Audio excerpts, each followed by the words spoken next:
Did you know some of the most common financial tips you've heard are actually wrong? Friends, family members, content creators, even so-called financial experts be spreading this nonsense. But don't worry, I won't let these lies be spread any longer. I won't stand for it. What's up guys, it's Jake from Money Talks, and in today's video, we're going over the 5 most common money myths that are just wrong. Why do we have all this money misinformation spreading around? Well, here's the thing. The average person's financial education is pretty limited.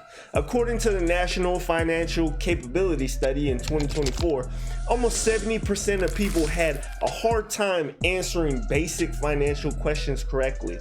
Those questions had to do with interest, inflation, and investment risk. So it's not that people are intentionally trying to steer others in the wrong direction.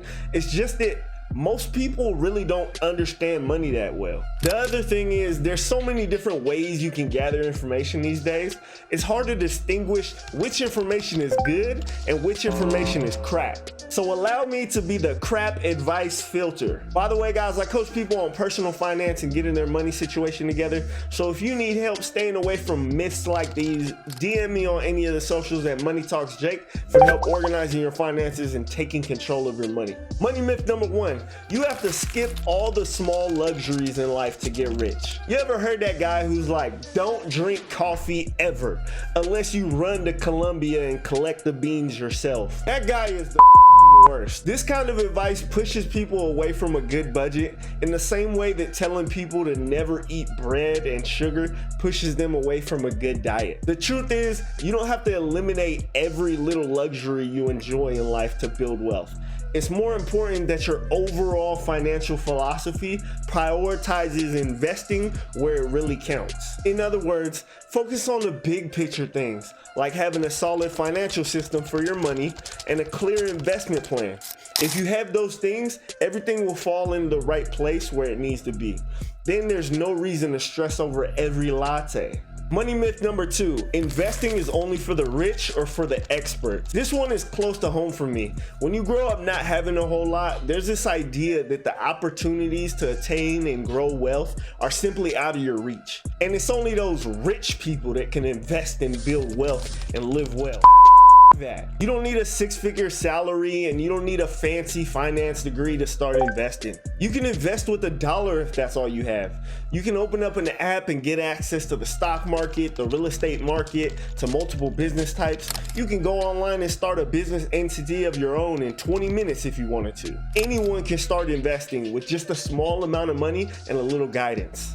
The key is to get started, learn as you go, and realize that investing is a tool for everyone, not just the elites. Money myth number 3, all debt is bad debt or all debt is good debt. I'd say in our culture today, we're more okay with debt than ever before. We have loans on houses, cars, furniture, we have credit card payments, student loan payments. We basically finance our whole lives. And when I hear people talk about debt in the finance space, I usually hear one of 2 things. Either you're straight up Dave Ramsey about it and you're like, all debt is terrible, and if you have any kind of debt, your foot will fall off in the next 30 to 60 days, no exception. Or you think you're Robert Kiyosaki and you're like, I'm just gonna borrow a few $1,000s from my in-laws to put a down payment on a car so I can drive to the bank and take out a personal loan so I can put a down payment on a house, so I can take out a HELOC so I can put a down payment on a jet ski. So let me clear things up. There's a difference between high interest consumer debt, which can be a financial burden, and low interest debt that can actually be a strategic tool to build wealth over time.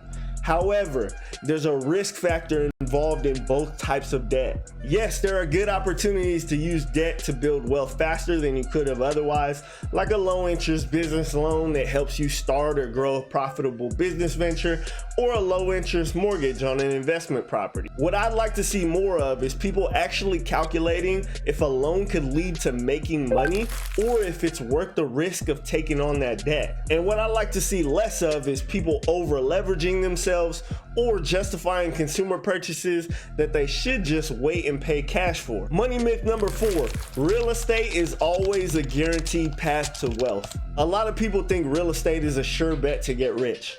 While real estate can be a great way to build wealth, it's not always a guarantee, and it's definitely not risk-free. Distinguishing between buying a personal residence to live in and an investment property to cash flow is the first step. Then we look at property value fluctuation and unexpected costs. I made a whole video on buying a house in 2025. Check that out if you have a few minutes. Basically, real estate can be a valuable part of your investment strategy, but it's important to approach it with realistic expectations, and it's usually better for diversifying your investments rather than relying on real estate alone to make you rich. Money myth number 5, you need money to make money. Many people have this idea that you need a fat stack of cash up front to invest or build wealth in general. In reality, you can start with very little and still succeed financially. Having a solid financial system, planning diligently, and consistently investing over time are way bigger predictors of building wealth than just starting out with money that was given to you. You don't need a fortune to get started. It's about using what you have, building good habits, and letting your wealth grow over time. These days, there's so many ways to get started on a small scale. There's no excuse. Build your skills, manage your time, invest what you can. That's how you win, period. And for those of you who still don't believe me, guess what? Almost 80% of millionaires are first generation. Why can't that be you? And that's a wrap. Hopefully debunking these money myths has helped you see that building wealth is really about having the right mindset and approach, not about following every old piece of advice out there. And you can watch this video right here to learn how to manage your money like the 1%. Thank you for watching. If you found this video helpful, don't forget to like the video and subscribe, and I will see you in the next one. I'm out.